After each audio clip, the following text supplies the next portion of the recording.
அண்ணா அங்கே போவோம். ஆமாம், இப்படியே ஓடி இலங்கையை சுற்றிட்டேன். 18 வயதாக இருக்கிற பொழுது யுத்தங்கள் வந்ததால் படிப்புகள் எக்ஸாம் எழுதலாம் பெயல் நோவே போனேன். இதில் ஒரு குளம் இருக்குது, பின்னால் ஒரு இலங்கையை சுற்றி ஓடின சைக்கிள் இதுதான்.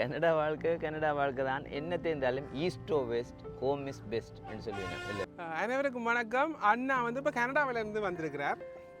நான் கனடாவில் சந்திக்க முடியாமல் போட்டு இப்போ நாங்கள் நிற்கிற இடம் எதுன்னா கொழும்புத்துறை மணியந்தோட்டம் கொழும்புத்துறையில் இஞ்சாலி பக்கம் மணியந்தோட்டத்தில் நிற்கிறோம்.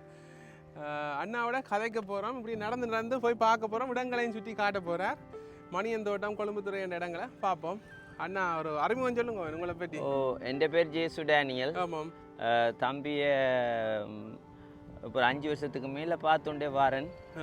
ஆனால் நேர சந்திக்கிறதுக்குரிய ஒரு சந்தர்ப்பம் கனடாவுக்கு வந்து அந்த கை கட்டி வாய் கட்டாத மாதிரி போயிடுது. இன்றைக்கு தான் அந்த நாள், இந்த 3ஆம் தேதி ஏப்ரல் மாதம் முதல் வெள்ளி தான் அதனுடைய டைமாக இருந்திருக்கு. நாங்களும் அண்ணா வீட்டை போய் ஒரு டீ ஒன்று குடிச்சிட்டு தான் இங்கே வந்திருக்கிறோம். இப்போ இதுலேருந்து நாங்கள் எங்கள் பயணத்தை ஆரம்பிப்போம். அண்ணா, ஆமாம். ஓகேண்ணா, அப்போ நீங்கள் பிறந்ததெல்லாம் இங்கே கொழும்புத்துறை மணியந்தோட்டமா? இல்லை, நான் பிறந்தது கைட்ஸ் ஊராத்துறையில் நாரந்தன மத்தி என்ற இடத்துல பிறந்தேன். 62 பிறந்தேன். நான் இங்கே 18 வயதாக இருக்கிற பொழுது யுத்தங்கள் வந்ததால் படிப்புகள் எக்ஸாம் எழுதலாம் பெயல் நோவே போனேன். நோர்வே போய் அங்கே ஒரு 3 வருஷம் இருந்து அங்கே ஒரு தனிமை மாதிரி ஃபீல் பண்ண அந்த இடங்கள் எனக்கு பொம்பளையிலும் சிகரெட் பற்றி ஒரு அந்த இடம் எனக்கு ஒரு மாதிரி இருந்தது. நான் கொஞ்சம் தெய்வ பக்தியாக இருந்தேன். அதோட ஒரு ஆச்சிரமத்துக்கு போய் தியானம் செய்வோம்னு இந்தியாவுக்கு வலிக்கிட்டு போயிட்டேன். இந்தியா போய் பிறகு அங்கேயும் சில காரியங்கள் சரி வராதால இங்கே வந்து இலங்கைக்கு வந்து கொஞ்சம் குழப்படியாக இருந்து பிறகு நாங்கள் 10 பேர். அப்போ சகோதரர்கள், நான் வீட்டில் கடைசி. அப்போ கொஞ்சம் செல்ல பிள்ளை குழப்படி கூட. அப்போ அண்ணன் திருப்பி ஹெல்ப் பண்ணி கனடாவுக்கு போய் அங்கே செட்டில் ஆகிட்டேன். 89ஆம் ஆண்டு போனேன். அப்போ தான் நாங்கள் பிறக்கிறோம். 89 ஆனால் அண்ணா கனடாவுக்கு 89 ஏப்ரல் 11 நான் இப்போ ஃப்ளைட்டுன்னு சொன்னேன். அந்த டேட் தான் அங்கே போய் இறங்கினேன். அப்போ எத்தனை நாள் இங்கே இப்போ நிற்க போகிறீங்க? நான் 3 months இதில் வந்தேன். நான் ஏப்ரல் 11 டிக்கெட். நீ ட்ரம்ப் என்ன மாதிரி அவர்கிட்ட சண்டைகள் எப்படின்னு தெரியாது. அவர் சண்டையை கூட்டினா பிள்ளைங்களோடாது எது வேண்டாலும் எனக்கு கொண்டு தான். நான் அங்கேயும் இந்த ஆண்டோடைய ஊழியங்கள் செய்கிற ஆள் தான். நான் இந்த உழைப்பண்டு பெருசாமினை கட்டு காசு சேர்க்குற வேலையில் இறங்கலை. நான் ஒரு உயிர் ஆபத்துலேருந்து தப்பி அது பிறகு நான் ஆண்டவருக்கு என்ன ஒப்பு கொடுத்து அது ஒரு குடும்ப பிரச்சனையினால் நான் இப்போ குடிக்கேண்டு போய் அங்கே மொன்ட்ரியலில் வியோன்ற ஸ்டேஷனில் குடிக்கிறதுக்கண்டு போனான். அந்த நேரம் ஒரு பாஸ்டர் வந்து என் கையை பிடிச்சிட்டார். அவருடைய பிடிக்காட்டி சொல்லி நான் குடிச்சிட்டு வந்து ட்ரெயினுக்கு பாஞ்சிருக்கலாம். அப்படியான ஒரு நிலையில் தான் போனான். அந்த சிலவருக்கு சில பிரச்சனைகள் வரும். அது அந்த நேரம் ஒரு செகண்டில் அவையை பிடிச்சிட்டால் அது சரி. அப்போ அந்த நேரம் அந்த செகண்டில் என் கையை பிடிச்சா கடவுள்.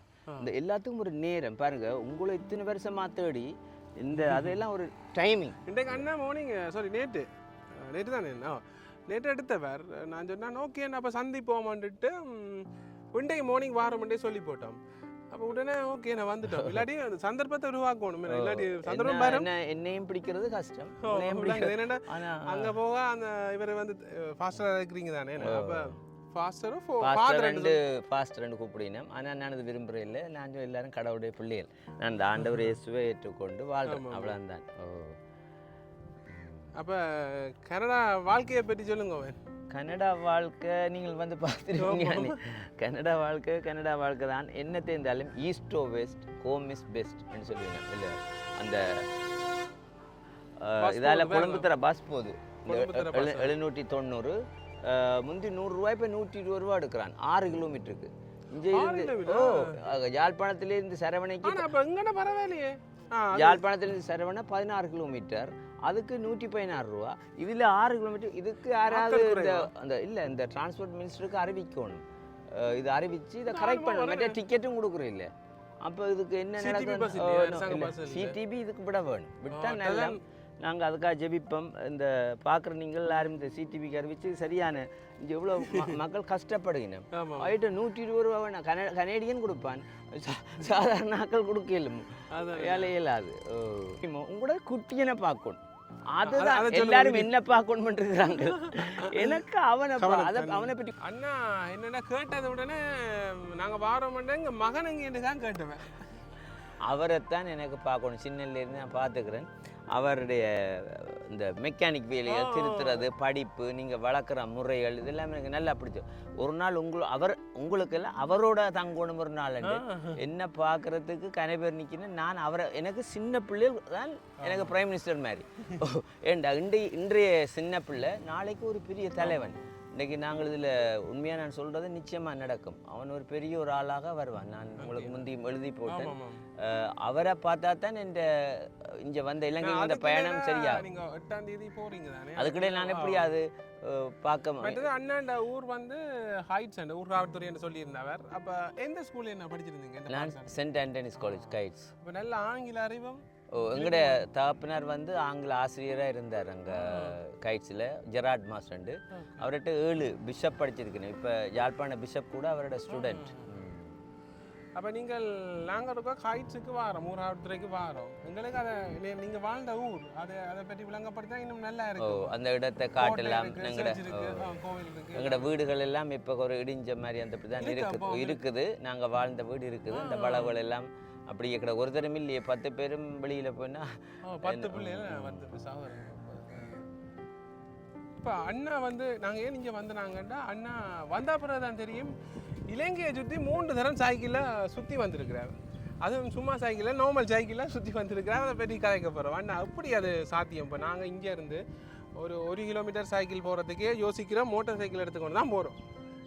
இப்படி உங்களோட உடல் ஆரோக்கியம் மனசு தான் காரணம் நினைக்கிறேன்.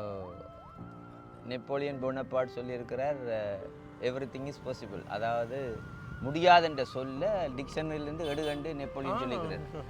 அப்போ நான் எல்லாம் முடியும் என்ற ஒரு விசுவாசத்தோட, கடவுள் மேலே நம்பிக்கையோடையும். மற்றது இந்த லைட் போஸ்ட்கள் இருக்குத்தானே, அப்போ ஒரு லைட் போஸ்ட் அடியில் போய்க்குள்ள நான் சொல்லுவேன், அடுத்த லைட் போஸ்டோட என் பயணம் முடியுது. ரெண்டா ரைட் இதோட முடியுதான்னு நினைச்சு ஓடுவேன். அதுக்கு சொல்லுவேன் அடுத்த போஸ்ட் இப்படியே ஓடி இலங்கையை சுற்றிட்டேன் ஒரு லைட் போஸ்ட். அப்போ இது என்ன ஒரு வாழ்க்கையிலேயும் ஒரு படிப்புன்னு சொன்னால், நாங்கள் பெருசாக இத்தனை லட்சம் வேணுமே, இத்தனை கோடி வேணுமே என்றதை எடுக்காமல் இன்றைக்குரிய ப்ரோக்ரஸ், இன்றைக்கு இந்த படம் எடுக்கிறீங்க, நாளைக்கு உங்களுக்குள்ள 10 பேர் வரலாம், பெரிய நிறுவனமாக மாறலாம். அதை இப்போ பார்த்து ஓடிடலாம். இப்போ டுடே ப்ரெசன்ட் டைமாக வச்சு வாழ்ந்தோம் என்றால் எல்லாம் எவ்ரிதிங் இஸ் பாசிபிள். அந்த சைக்கிள் அங்கே நிற்கிது என்னட்டு. அண்ணா நிறைய இதுகள் போட்டுக்கொண்டு ஸ்டேட்டஸ் எல்லாம் போட்டுக்கொண்டிருப்பார். எல்லாம் இந்த கருத்துக்கள் ரீதியாக தான் இருக்கும். இன்றைய தான் முதலாக சந்திக்கிறத ரொம்ப சந்தோஷம். ஏன்னா நாங்களும் இப்போ தான் இந்த இதுக்குள்ள வாரோம். ஆன்மீகம்னு சொல்லலாம். அது புத்தகம் வாசிக்க வலிக்கிட்டேன். திங்கன் குரோரிச் எல்லாம் வாசிச்சிருப்பீங்கன்னு அதெல்லாம் ஒரு வித்தியாசமாக தான் இருக்குது. இப்போ நாங்கள் புத்தகமே வாசிக்கிறேன். ஒரு நியூஸ் பேப்பர் எடுத்தால் கூட தலையங்கத்தை வாசிச்சுட்டு விடுறாக்கள். இந்த அவ்வளோ பிஸின்ட்டு நாங்களே போய் காட்டிக்கொண்டு இருக்கிற நாங்கள். இப்போ அந்த புத்தகம் வாசிக்க அவ்வளோ வேணும் மனுஷனை இப்படி மாற்றுது. நான் மார்னிங் வந்து ஆக்களை ப்ரேயர் குரூப்பில் வச்சு பைபிளை வாசிச்சாதான் சும்மா அல்லையா பாட்டு படிச்சு சரி வராது, வாசிக்கணும்.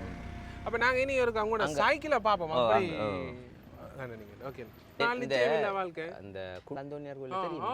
அல்ல டென்மார்க்ல இருந்து ஒரு பில்லியனியர் வந்து இங்க மரிச்சவர் இல்லை, செத்து போனோம் ஹோட்டல்ல. அவனுக்கு தெரியுமா இங்க வந்து சாப்பிடணும், அந்த காசை நான் அனுபவிக்க மாட்டேன்னு தெரியுமா? அடுத்த நாள் இருக்கேக்க தம்பி கொடுத்துட்டா அது காண்டவர் தருவார். அப்ப அண்ணா உங்களுக்கு என்ன சைக்கிளிங் அவ்வளவு ஆசையா? என்ன காரணம்? சின்னலேருந்து எனக்கு சைக்கிள் விருப்பம். மற்ற தம்பி பெட்ரோல் இல்லை, மண்ணெண்ணெய் இல்லை, தூக்கின்னு போகலாம். ஒரு ஆற்றுக்குள்ளே போனான் ஒரு சைக்கிளோட ஒரு ஆறு வந்துட்டு சிலுப்புற இந்த பின் ஸ்டாண்டுக்குள்ளே சரி விட்டுட்டு காஜட்டையை மடிச்சிட்டு தூக்கிண்டே போயிட்டு இங்கே நடந்தேன். அங்கே கரும்புள்ளின்னு சொல்லி மல்லாவி பக்கம் அல்ல கரும்புள்ளின்ற இடத்துல ஒரு ஆறு ஓடுது. அப்போ அங்கால போகணும் ஆறு விட்டுட்டும் போகலாம். மோட்டர் சைக்கிள் வச்சாங்க பூட்டி விட்டுட்டும் போயிடலாம். சிம்பிளான இது. கனடாவில் சைக்கிளிங் கனடாலையும் வச்சுக்கிறேன், சைக்கிள் வச்சுக்கிறேன்.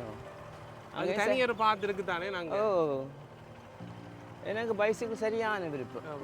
மற்றது யூ கேன் சேவ் மணி, காசு மிச்சம் தானே, பெட்ரோல் காசு. அந்த உடல் ஆரோக்கியம் அதை கொண்டு யாரும் கொடுக்கலாம், வேணுமெண்டா அந்த காசு நான் ஒரு பாலை குடிக்கலாம். உடல் ஆரோக்கியம் பாருங்க, இதுக்கு 120 வேண்டல்ல சொல்லினா. அப்போ யாழ்ப்பாணம் போயிட்டு ஒரு ஜிஞ்சர் பியர் சின்ன சோடா எடுத்து குடிச்சிடலாம். எனக்கு சும்மா அவனுக்கு கொடுக்குறத விட எனக்கு பெட்ரோல் அடிக்கலாம் இதுக்குள்ள. இதாலையோ நாங்கள் அங்கால போயில்லை, நான் அந்த கொழம்புத்துறை அது போய் நம்புற பார்ப்போம். எங்க நீ அங்காலே பக்கம் போவேன். அந்த அந்த இந்த இதுக்குள்ள உள்ளுக்குள்ள வரல நான் வருவேன். இல்லை உங்களுக்கு ஃபுல் டே நான் எனக்கு இங்கே ஒன்றும் இல்லை, இப்போ வேலை தானே நடக்குது. நல்லா இருக்கு சொல்ல. ஓ, வேணுமெண்டா நான் பிக்மியில வருவேன், பிரச்சனை இல்லை. ஓ, ஒரு பிக்மியை போட்டு தம்பி, நான் பிக்மியை போட்டா வருவானல்லோ, உங்களுக்கு அப்படியே ஃபாலோ பண்ணி போக முடியானே, போயிட்டு வரலாம். இங்கே எனக்கு ஒரு ப்ரோக்ராம் இல்லை, இங்கே ஒரு லஞ்ச் ஏற்பாடு பண்ணான், நீங்கள் மட்டும் சாப்பிடலாம். ஒரு 10 பேருக்கு ஏற்பாடு பண்ணி சொன்னான். அப்போ நாங்கள் வந்து ஒன்றடியாக சாப்பிட்டுட்டு போகலாம். ஓகே, ஓ, இங்கே செய்யணும். எப்போ வந்தாண்டு நாளை இன்றைக்கு அண்ணா இலங்கையை சுற்றி ஓடின சைக்கிள் இதுதான். நுமாலா சைக்கிள் தான் ஓடி இருக்கிறீங்க? ஓ, சும்மா நார்மல் சைக்கிள். இதுக்கு தண்ணி போத்தல் வைக்கிறேன். அப்போ நீங்கள் இதில் ஸ்பீக்கர், ஆம்பும் பாக்ஸும் பின்னுக்கு இருக்கிறது இல்லை, இல்லை ஒரு ஸ்பீக்கர். இதில் ஒரு இஸ்ரேல் கொடி, இலங்கை கொடி பறக்கும். இப்படி சைக்கிள் ஓடின்னு போனான். மூதூரில் போய்க்குள்ள முஸ்லீம் மக்கள் கொஞ்சம் பிரச்சனை தான், இஸ்ரேல் கொடியை கலட்ட சொல்லிட்டாங்க. இப்போ சுமார் சிலுவை வச்சுக்கிறேன் தவச காலத்துக்கு. இந்த சிலுவை தெரியும் தானே, இப்போ கொளுத்துறவே. இது பஞ்சர் எல்லாம் இல்லையோ வாயிருக்கு. நான் ஒரு நாளும் பம்ப் கொண்டு போகிறேன் இல்லை, என்ன டாக்டர் கேட்டவே பஞ்சர் ஆகுற இல்லையோ, ஒரு நாளும் பஞ்சர் ஆகலை. மற்றது 6 மாதத்துக்கு ஒருக்கா டயர் டியூப்பை மாற்றி விட்டுரும். லைட்டாக தேஞ்சிட்டு வரைக்குள்ளே டயர் எப்போ நல்ல புதுசாக தான் இருக்கு, கொஞ்சம் அந்த தேய வர்ற இல்லை.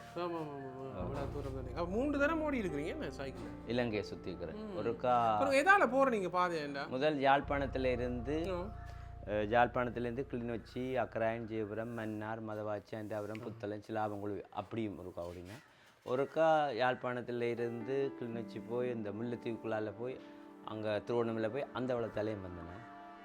இந்த வளத்தாலையும் 2 தரம், அந்த வளத்தால் 1 தரம். முதல் தரம் 40 நாள், 2ஆம் தரம் நான் 30 நாள் மைத்திரியோட எலெக்ஷனுக்கு முன்ன முடியும். ஃபர்ஸ்ட் டைம் சுனாமிக்கு முன்னம் 2003ஆம் ஆண்டு, 2004ஆம் ஆண்டு பிப்ரவரி மாதம் 19ஆம் தேதி நாரந்தன கைட்ஸ்லேருந்து வெளிக்கிட்டு ஓட தொடங்கி ஏப்ரல் 1 முடிச்சேன். 40 நாள் எடுத்தது. 2ஆம் முறை மைத்திரியோட எலெக்ஷனுக்கு முன்னால் 30 days எடுத்தது. அப்புறம் 9 months. காரணம் நான் போன இடங்களில் எல்லாரும் தங்களோட நிற்க சொன்னது. அதனால நின்று 9 மாதமாக ஓடும். Okay okay. அண்ணா வீட்டிலேருந்து வெளிக்கிற போகிறோம். ஆனால் இப்போ கடற்கரைக்கு போக போகிறோம்.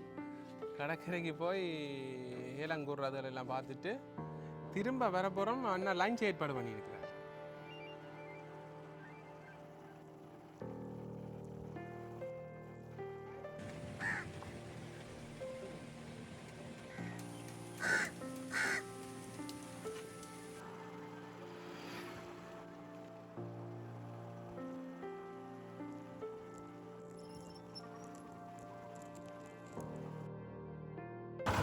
இதில் ஒரு குளம் இருக்குது, பின்னால் ஒரு கோயிலும் இருக்குது. இந்தியாலேயும் ஒரு பெரிய ஒரு குளம் இருக்குது. அப்படியே பார்த்தோம்னா இங்கெல்லாம் ஓமண்டு போட்டிருக்கு. என்ன கோயிலுண்டு தெரியல, போய் பார்ப்போம்.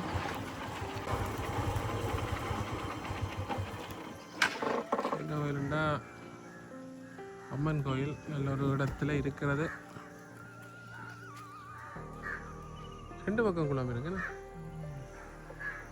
தேமா பூக்கு கீழே மண் சிலை ஒன்று இருக்குது. அங்கே ஒரு கிணறு இருக்குது. இதில் ஒரு பழைய கட்டுறது இந்த அத்திவாரங்கள் இருக்குது. அங்கே அப்படியே வந்து நாங்கள் பார்த்துட்டு வலிக்கிட போகிறோம்.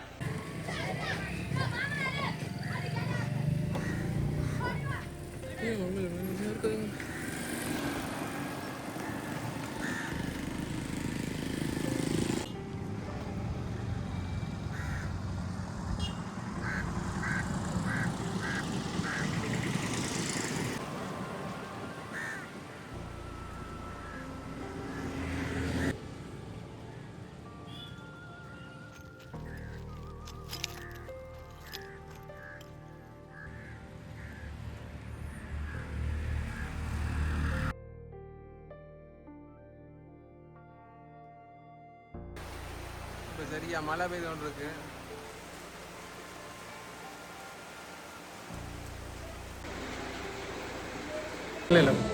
என்னன்னா சாப்பாடை வந்தோன்னா வீடியோ எடுக்கணும் பண்ணாச்சது பசிக்கு வலிக்கிட்டு சாப்பிட வலிக்கிட்டோம். பிரியாணி சைவம் தானே.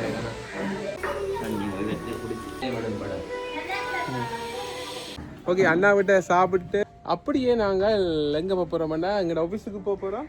தம்பி நிற்கிறார். அப்படியே போயிட்டு நாங்கள் அண்ணாவை மீண்டும் சுபர்ணனோட சந்திப்போம். அமேன். ஓகே, பாய்.